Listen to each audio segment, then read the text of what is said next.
I was born without sight thanks to congenital cataracts. Thankfully, modern technology like my talk-to-text program has made it significantly easier to do things that everyday normal Americans can do. As a child, living with blindness was a challenge, as most would imagine. However, it was never something that couldn't be worked through. Really, I found a lot of solace when I learned how to read.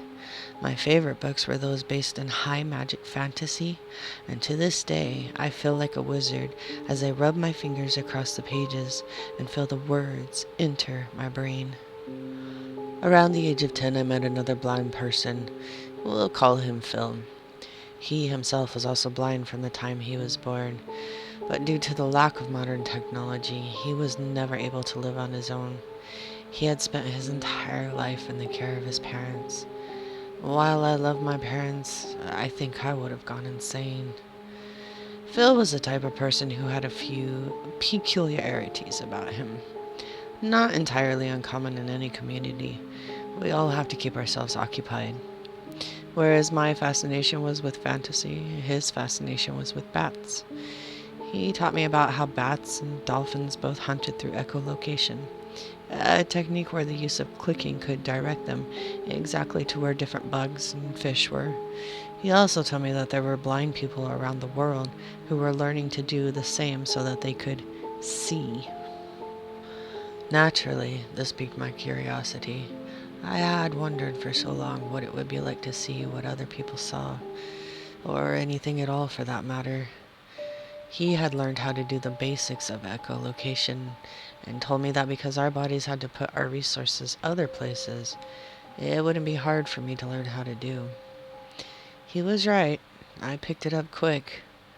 But now, I'm not so sure I should have. Over the course of the last 15 years, I've used echolocation to move about most places. I've even abandoned using my white cane in most situations, unless I'm in an environment too loud for me to hear my clicks, which I'm usually never in. Around 15 years old is when I got really good at it.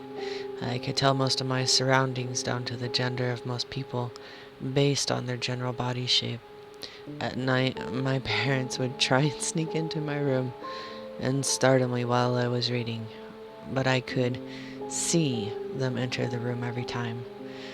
After a few months of trying, they just gave up. They'd enter my room normally, kiss me on the forehead, and say goodnight. One night, both of my parents had gone out with some friends, trusting me at home alone by myself. Me, being the boring teenager I was, put in some headphones, read a bit of my book, and after a few hours took out my headphones to go to sleep. That's the first time it happened. After about 20 minutes or so of trying to fall asleep, I heard my door creak. Naturally, my first reaction was to start clicking. I saw the shape of my father come into the room, loom over me for a second, and lean down to kiss my forehead and walk back to the door and just stand there.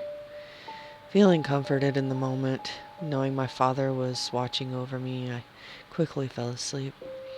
They went out a handful more times over the next few years, and each time he'd come in, kiss my forehead, and watch me as I fell asleep. I'm now 25 years old.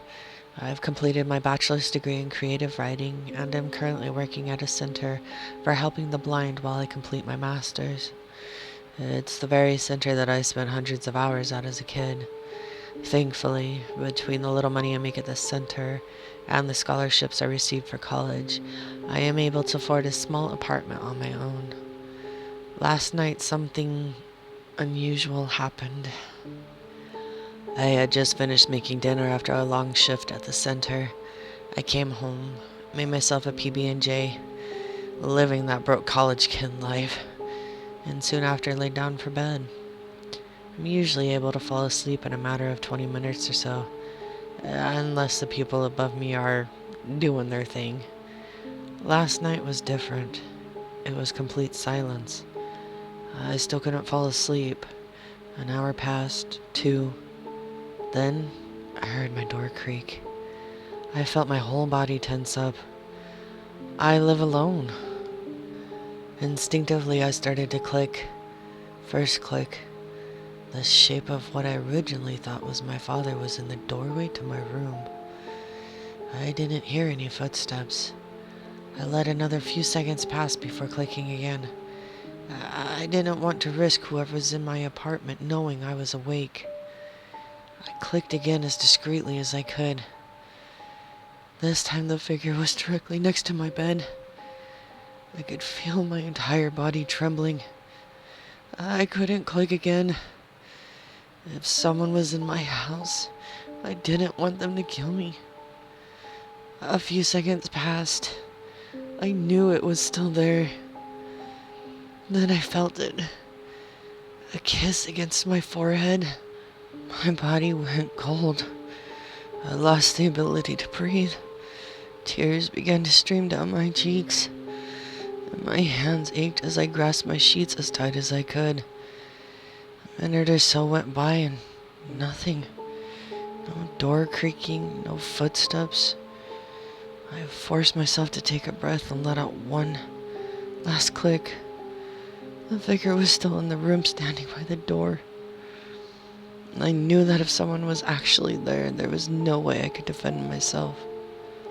So I waited. An hour passed. Every few minutes I'd let out a single click. It was still there. My body eventually couldn't take the fatigue from the long workday, and I eventually passed out. When I woke up in the morning, the thing wasn't there. Nothing seemed to be missing from my apartment. Everything seemed completely normal. Except for one thing. I wish I was never taught how to see.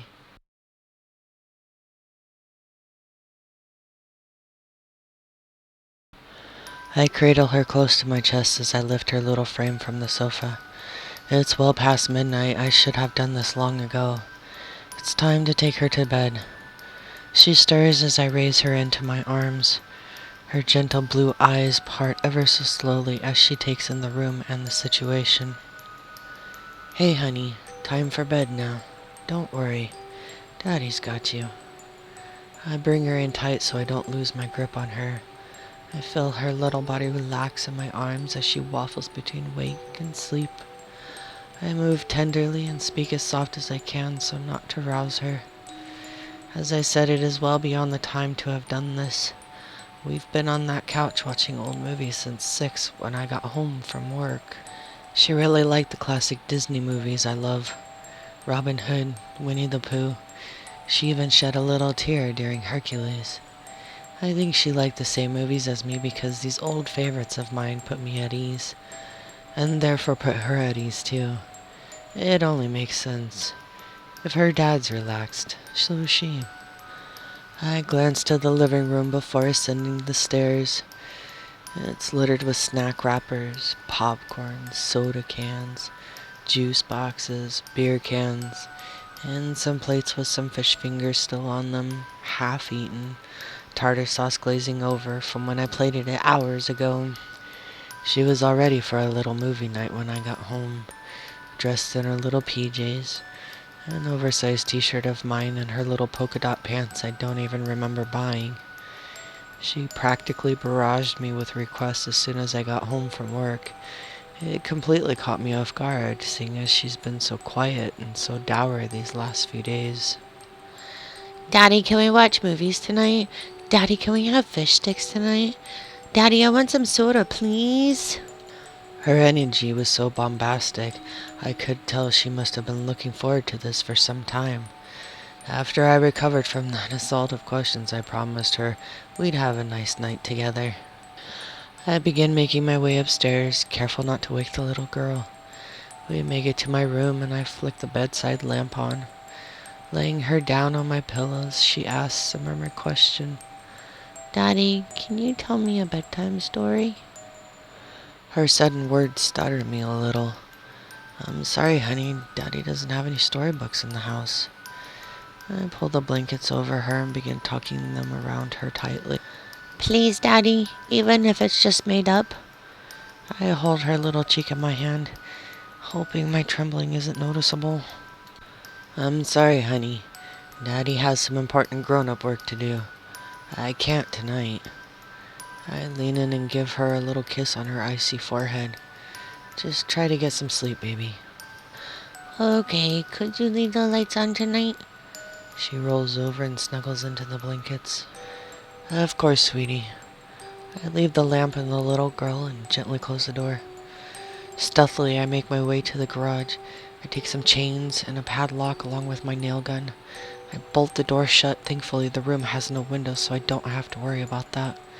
I chain the door to the wall and lock it up tight. She can't get out now. I scramble breathlessly into my car. The stove should be filling the house with gas right now. I crank the engine. The candle I left at the door will only buy me a few minutes. The car roars out of the driveway, and I'm well down the boulevard before I see it.